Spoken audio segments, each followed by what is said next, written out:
Days. What moon? Third phase. Third Phase Moon, Blake Cousins. Welcome back, everybody, from around the world in this live event. We're premiering a documentary that we worked on years ago with the famous Dr. Roger Leir in regards to alien implants. Well, we have some new information that we're going to be bringing to you over the next month in regards to people that still have yet to extract alien objects that are embedded within their bodies. Since Dr. Roger Leir's passing years ago, nobody in the field is extracting alien artifacts at this moment, but there might be new news. So we're giving you a big heads up on this documentary. 17 alien implants removed by Dr. Roger Leir. Now enjoy the Alien Human Project. Now, what would you say is the most credible argument you've ever heard for abduction?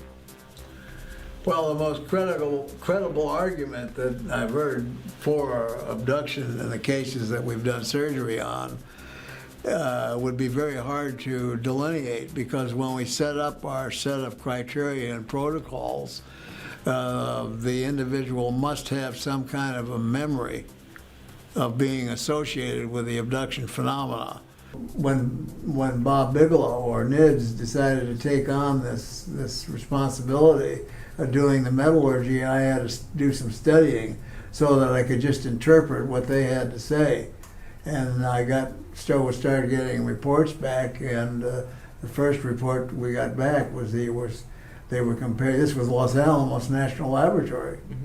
They were comparing these to meteorite samples. Wow.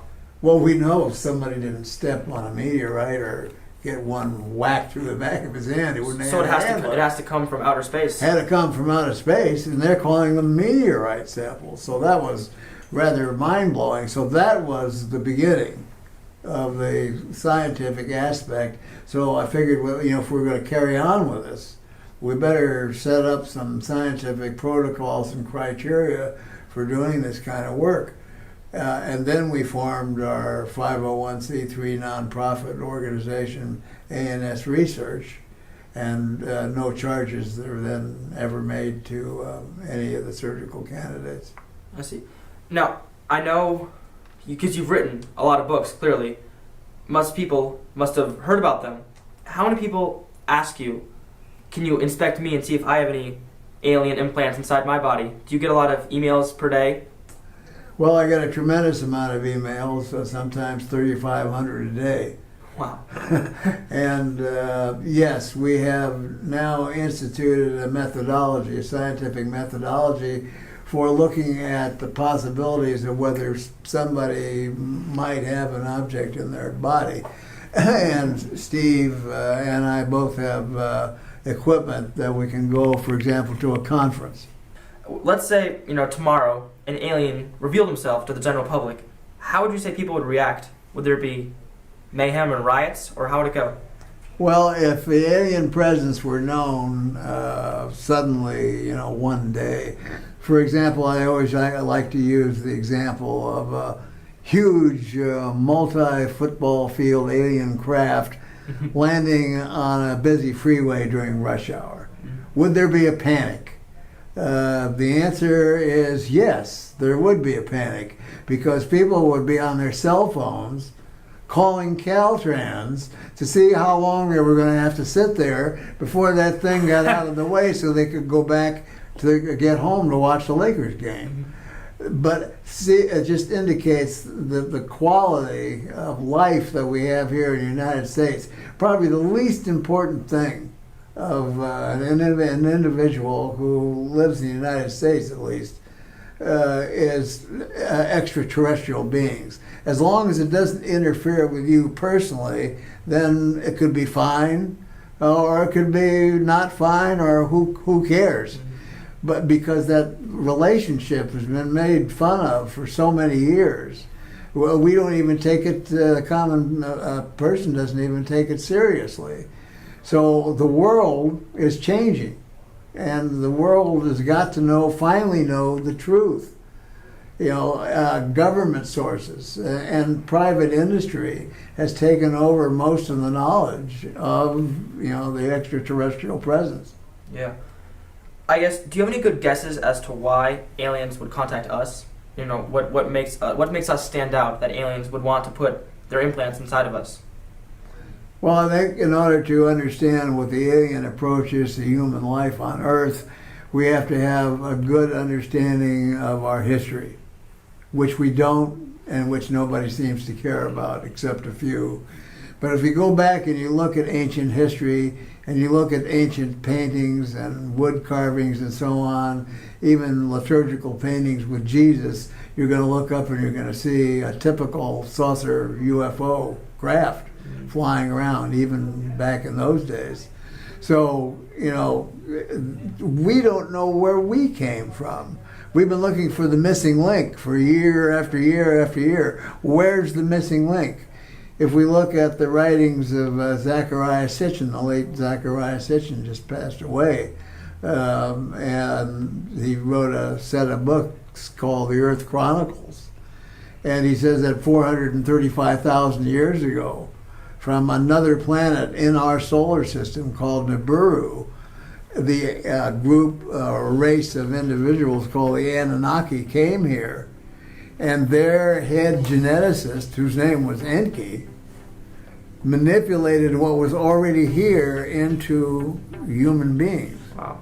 So if we don't understand the history of where we came from in the first place, how can we possibly understand the present or the future of where we're going with all this?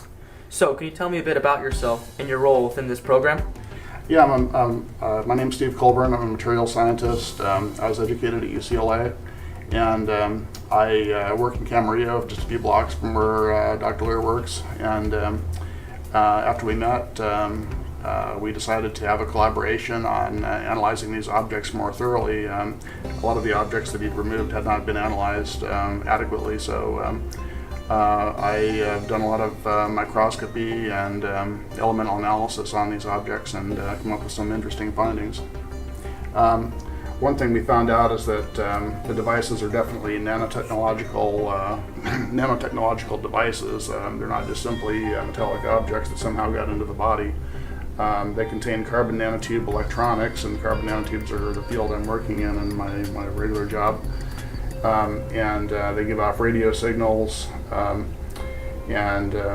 they have odd nanostructures in them made of carbon nanotubes. Carbon nanotube electronics are a hot topic in material science today, by the way, and there's many amazing properties about them. The aliens have apparently perfected the technology to use carbon nanotubes in these devices. And there are proprioceptor nerves that go into these the tissue capsule or gray membrane around these devices.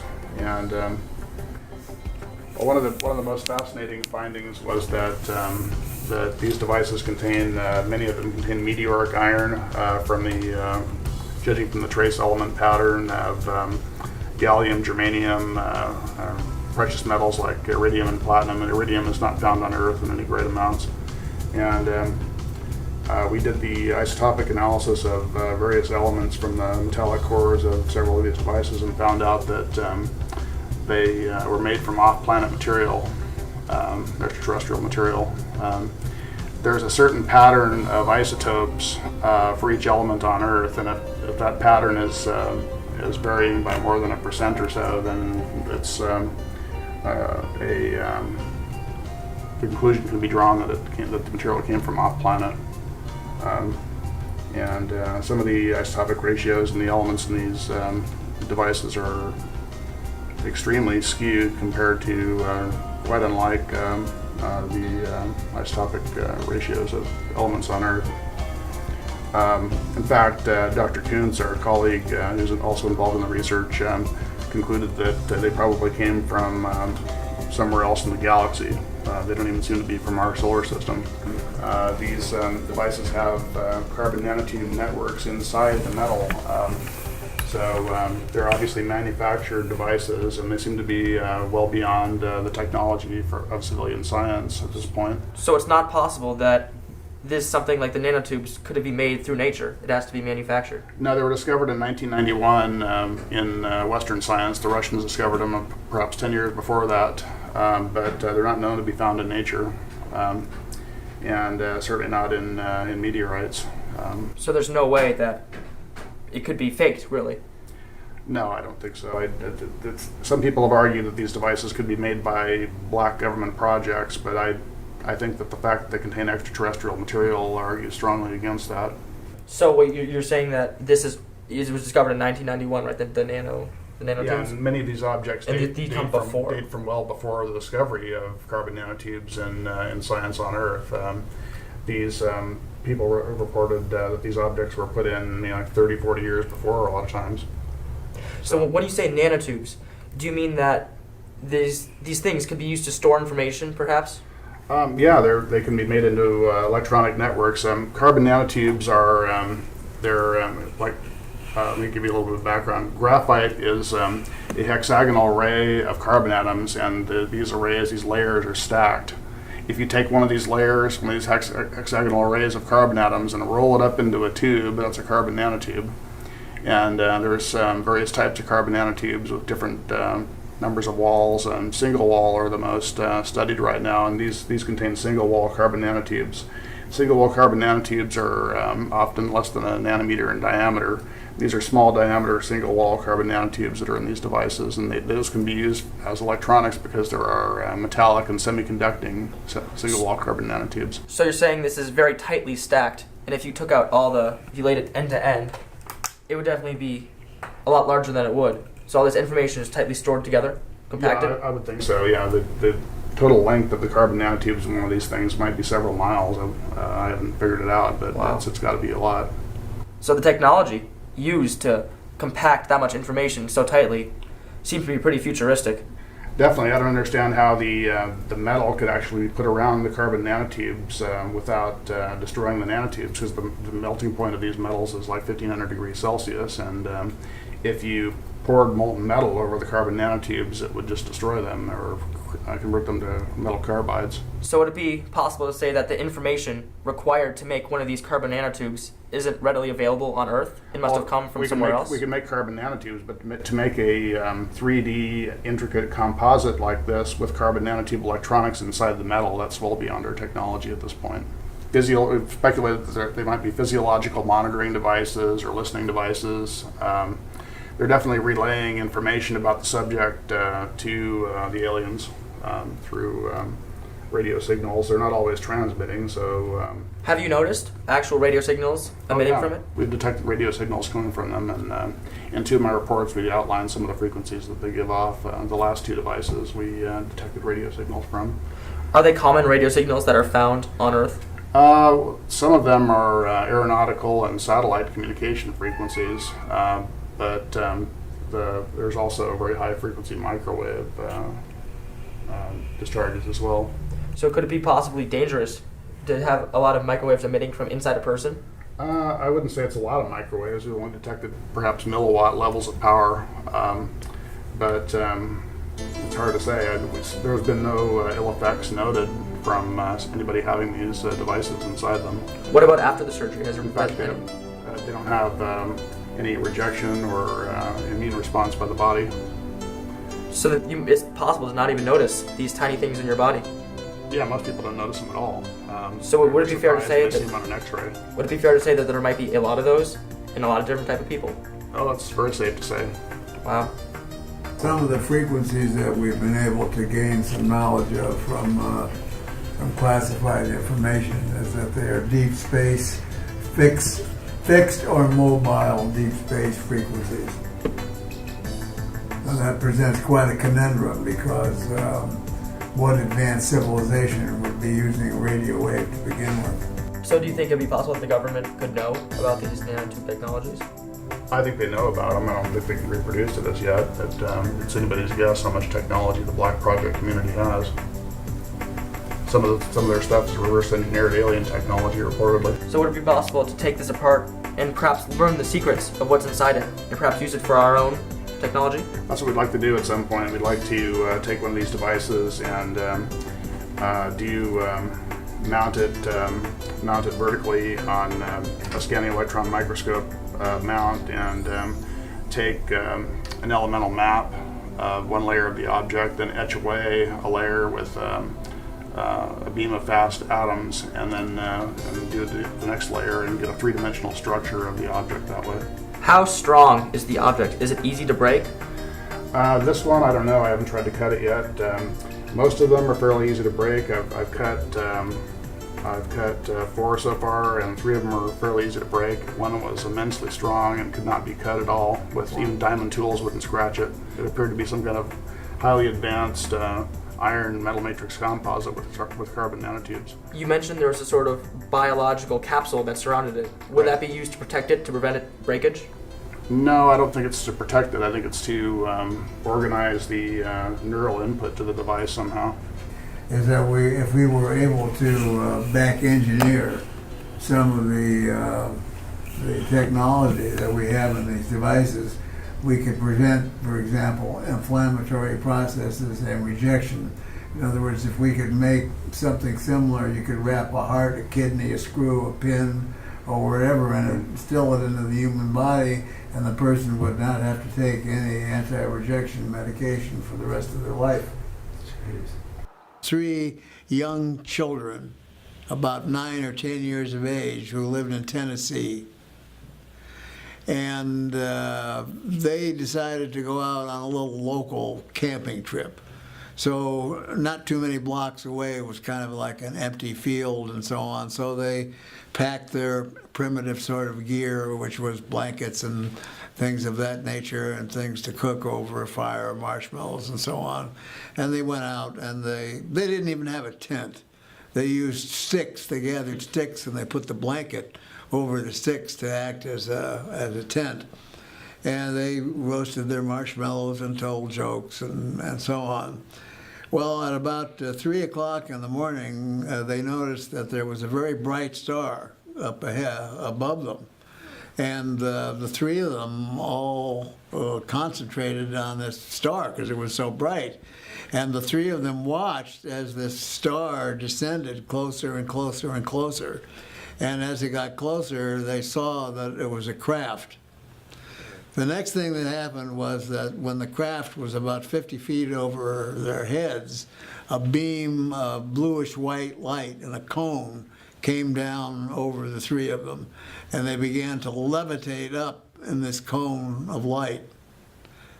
Now, if someone had done that to me at my age, I'd have a little bit of trepidation because, if you're going up in a cone of light, I mean, the first thing that would come to my mind would be the fear of falling back down. Yeah. There's nothing holding you. But they had the absolute opposite feeling. Oh, wow, this is fun. We're having fun, we're going up in this light. So they get up into the craft, and then they're in a round room that kind of looks like a hangar. And there are typical bumper sticker gray beings that are there. And so they say, what's happening?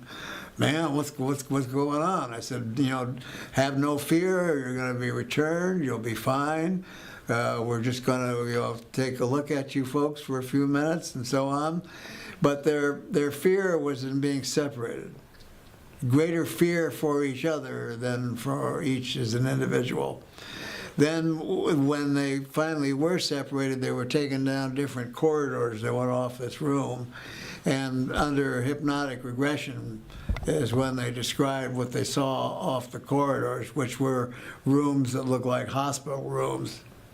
And the one that we went through most of the hypnotic regression was placed in a room, unclothed, and placed on a table that he couldn't tell whether it was jutting out of the wall or whether it was on a pedestal. And although he thought it was metallic, it was neither hot nor cold. It was very form-fitting. But then an instrument was used that he described that actually put the implant in his wrist. And when he did this, he didn't feel too much of anything. But if he got nervous and so on, always one of the gray beings would come very close to him, and with their black eyes, they would get very close and look into their eyes, and this aura of calmness would come over them. Once this was done, they were examined and taken out, and the three kids were back together again in this large hangar-like room. And the next thing they remember, they're lying back on the campsite again, and the craft is slowly moving up, and bang, it was gone. So they didn't know what to think, whether they had a nightmare or something happened, or just didn't understand the entire situation. One of the things that makes this case so unusual is that all three kids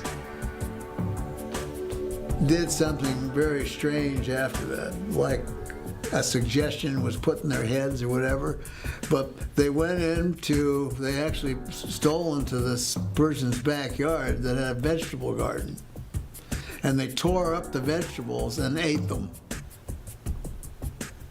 And that's one of the most unusual cases that I've heard of yet. So they must have been told to do this for some reason. Because some folks that are involved in the abduction phenomena come back with symptoms. They feel muscle aches, pain, fatigue, feelings of the flu, dehydration, and so on.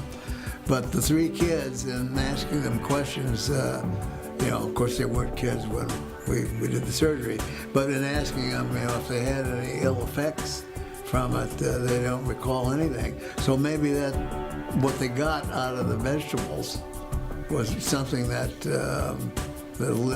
obliterated the symptoms that abductees have.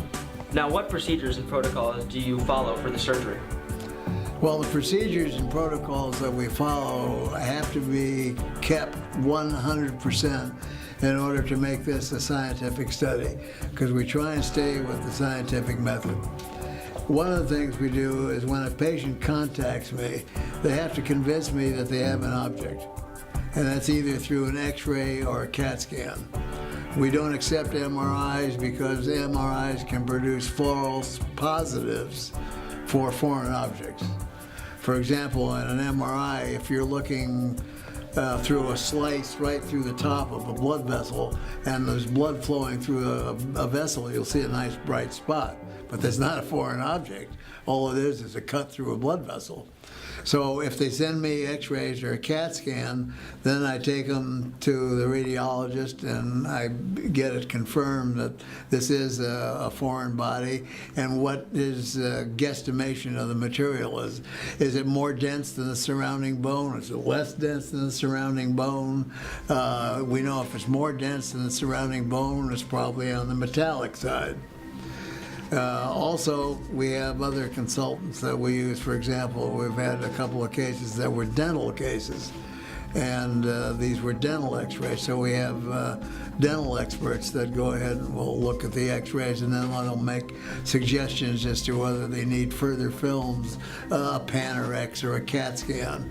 So once it's been established that there is an object there, then the next thing we do is we send that client a package of questions, and they have to answer all the questions. There are no right and there are no wrong answers, but it gives us a complete background of what the possibility of their actually being involved with the abduction program is.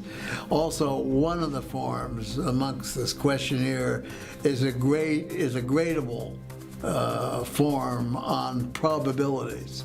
So if they're over 35% probable, then they've been involved. Now, lots of people step on things. Lots of people have, they want 2 seconds of fame on television or to get filmed. There's a lot of reasons for people that contact me.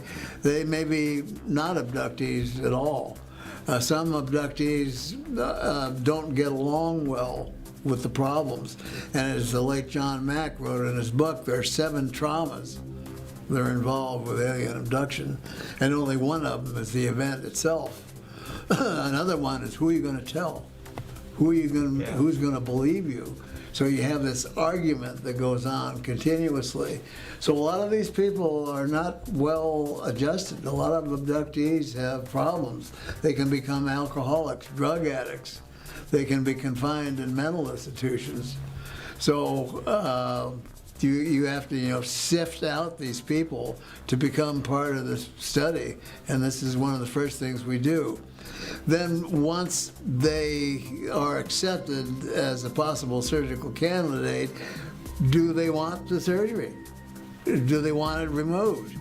And if so, if they agree that they do want it removed, they have to understand that the product that we're going to remove becomes the ownership becomes part of A&S research, and that we promise to give to the rest of the world as scientific knowledge. And if they're not willing to do that, then we don't accept them as a patient. So if we look at statistical numbers, let's say 10% out of 100 might be a true surgical candidate. 1% of them will only be ones that we'll operate on. Now, have any scientists tried to talk to you and give possible explanations for what it is instead of aliens, and try to prove you wrong? When I talk to the academic scientific community, they're also interested in the analysis and the intrigue of what they're looking at on a scientific academic basis. That they don't even offer a lot of times suggestions. If we do it and they're being paid, for example, for a television program, they'll actually get them to lie on camera. Wow. Also, scientists, by and large, are prey to higher masters, as other people, in other fields of occupations do. They have to earn their paycheck. They have to feed their families. So, and they could be threatened. They can be threatened by any agency of the government, for example. Not so much anymore, but in earlier years, yes. To what extent do you think is the government hiding information from us? Do you think they know? Do you think they have contact with aliens? I think that the government historically has made contact with aliens, and there's most probably been deals that have been made. We have enough witnesses now, for example, a Holloman Air Force situation in which at Holloman Air Force Base, where Air Force One was seen to land, the base was literally frozen. No one could move from their post when this was going on. There was lots of witnesses to things that were happening. Two electricians, up on a pole were told to stay there and not move till all this was over, and that was near the runway. Then they saw 3 circular craft come flying overhead. One of them began to hover over the runway when Air Force One stopped.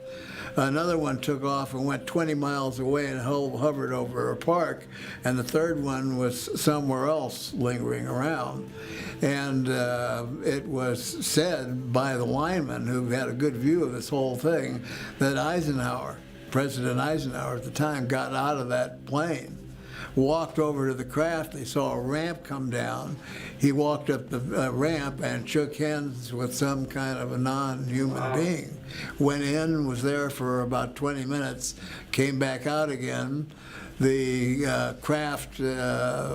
alien craft took off. Air Force One took off. And instead of following the rules and regs that they had set up for landings at that base, they took off and flew directly within 50 feet off the roof of the hospital. Jeez. So this has been cited as one of the examples, but certain presidents were in the know, certain presidents were not probably in the know. And today, I believe that the situation is totally different. I believe that most of this information today is in the hands of the giant monarchs of industry, these multilateral companies that are, some of them are part of the military-industrial complex, and some of them are industry itself. And it's the greed that keeps propelling this on and on and on. But it looks like they're getting to the point now where they're starting to eat each other, because I guarantee you that Standard Oil, with its concentration on fossil fuel energy, is not really interested in what Monsanto is doing, making GMO foods. And Monsanto with GMO foods is not really interested in a free energy system that somebody else might develop. So things are changing rapidly. And of course, with the citizen hearing that's going to be held at the end of the month in Washington, D.C., and it will be streamed out to the world, we expect half the population of the world to watch this congressional hearing, and hope that the government will actually start releasing information. With trillions of planets in the universe, it's hard to believe that planet Earth is unique. Odds are that life exists elsewhere. And while life on some planets may be less advanced than us, chances are that more advanced life forms will also exist.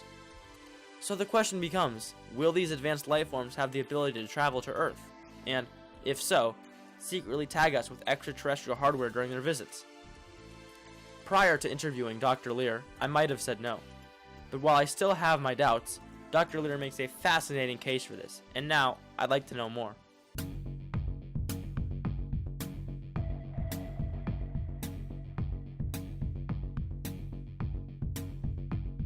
Where is your chip implanted? The implant was it was located in my left wrist area, arm wrist area, almost identical to the 15th surgery Dr. Lear done on Ron Noel. His implant is the same shape as mine, a cantaloupe seed type object, and located in basically the left wrist area. In fact, we kind of wonder if we could almost put the x-rays over each other and they'd almost be in the same spot. Did it hurt after the surgery? Yeah, when they got a hold of the object, I felt it a lot of pressure and uncomfortable with my arm. Like it was, got chicken winged, and I kind of had to carry it in a sling for a little while, but then it calmed down. It really, like I said, it was just like it was just being, the arm was being abused. I realized this thing was hooked to my nervous system because when I became aware of it, it was like it was aware of me and I was aware of it. We want to thank everybody from around the world who joined us tonight in this premiere. It's been wild. I appreciate all the comments and the super chats. It really helps Third Phase of Moon. And let me tell you, we got a lot more information coming in. It's the new month. It's starting up. It's July 2020. And let me tell you, it's going to be a wild ride. Again, thanks for the support. We'll see you real soon right here at Third Phase of Moon.